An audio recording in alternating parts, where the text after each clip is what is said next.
Hello বন্ধুরা, তোমরা সবাই কেমন আছো? আশা করি ভালো আছো, সুস্থ আছো। তো আমিও ভালো আছি। মৌসুমি অফিসিয়াল চ্যানেলে তোমাদের সবাইকে স্বাগত জানিয়ে আজকে চলে এলাম ডেইলি ব্লগ নিয়ে। তো দেখো, রান্না বসিয়েছি। ভাতটা চালটা ধুয়ে দেখো এখানটায় রেখে দিয়েছি।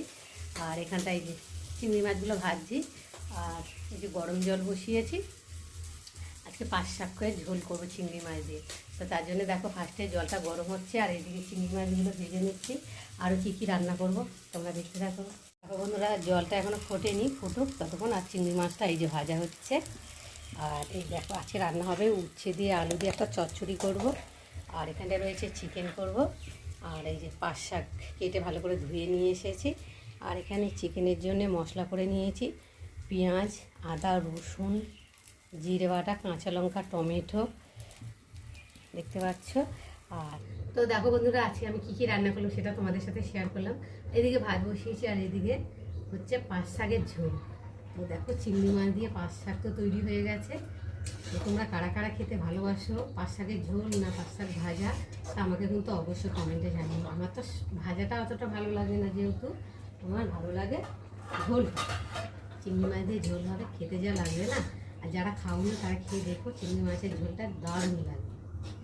তো চলো, এখন হয়ে গেছে। আর এখন আমি নামিয়ে নেব। এবার নামানো হয়ে যাওয়ার পরে এবার করবো চিকেনটা। তার জন্য আমি কড়াটা বসিয়ে দেব।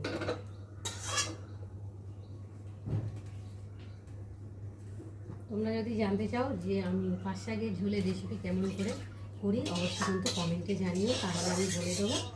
সেইভাবে খেয়ে দেখো, ভীষণ ভালো লাগবে খেতে। কড়াটাকে একটু ধুয়ে নিলাম, যেহেতু চিকেনটা বানাবো, আলুটা ভাজবো ওই জন্য।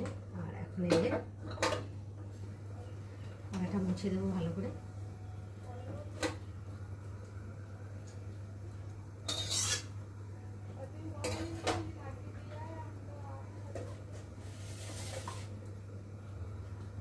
এবার আমি দেখো, দেখতে দেখো কত সুন্দর হয়েছে। এবার আমি ঢাকা দিয়ে রেখে দেবো। এবার আমি ফার্স্টে আলুটা ভেজে নেব। কড়াতে তেল দেবো।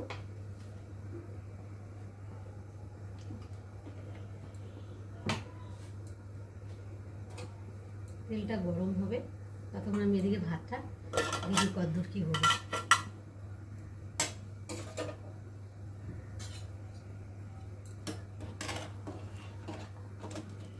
ভাতটা আর একটু হবে। ভাতটা দেখতে দেখতে তেলটা আমার এদিকে গরম হয়ে গেছে। এখন কেটে রাখা আলুগুলোকে দিয়ে আমি ফার্স্টে ভেজে নেব।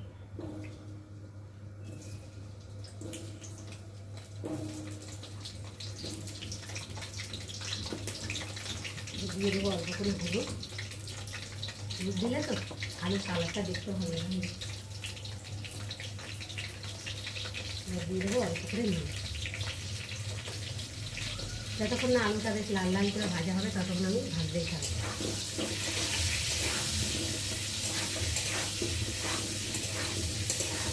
আলুটা ভাজতে একটু দেরি হবে।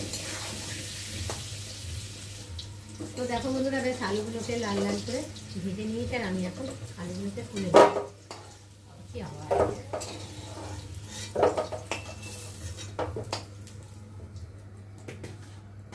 আর একটু তেল দেবো, যেহেতু আলু ভাজার সময় তো অল্প দিয়েছি, আর একটু না দিলে তো ভালো লাগবে। তেল দেওয়ার পরে এবার দিয়ে দেবো কুচানো পেঁয়াজ।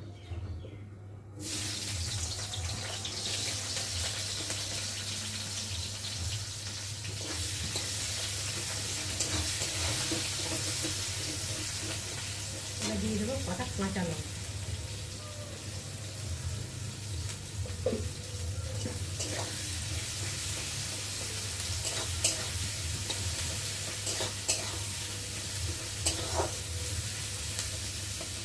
পেঁয়াজটা ভাজা ভাজা হয়ে যাওয়ার পরে এবার দিয়ে দেবো রসুন বাটা।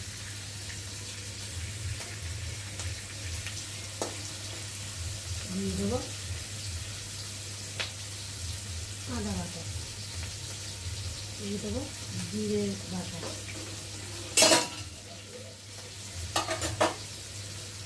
এবার দিয়ে দেবো টমেটো কুচি।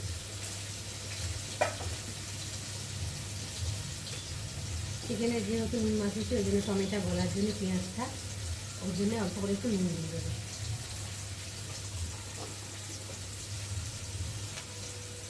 অল্প করে হলুদ গুঁড়ো দেবো।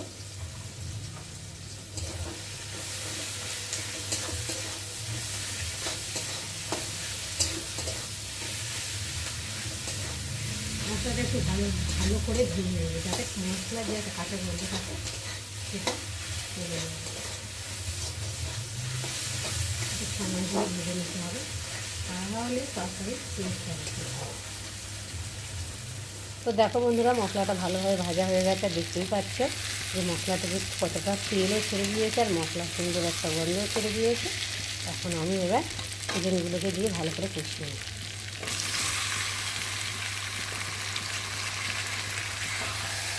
যেহেতু আমি এটা কাঁচা লঙ্কার তরকারি বানানো আছে, তার জন্য একটু সাদা সাদা হতে পারে।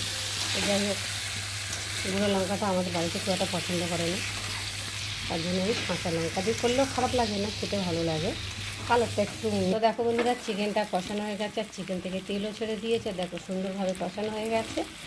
আর এখানে আমি জল বসিয়েছি, গরম জল। এবার চিকেনের মধ্যে গরম জলটা দিয়ে দেবো। চিকেনে গরম জল করে দিলে তো চিকেনটার টেস্ট হয়, খেতেও ভালো লাগে।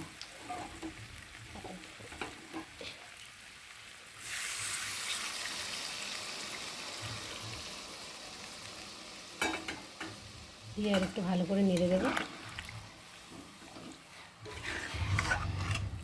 চিকেন কষাতে কষাতে দেখো না কড়ার কত দূর অবধি উঠে যাচ্ছে।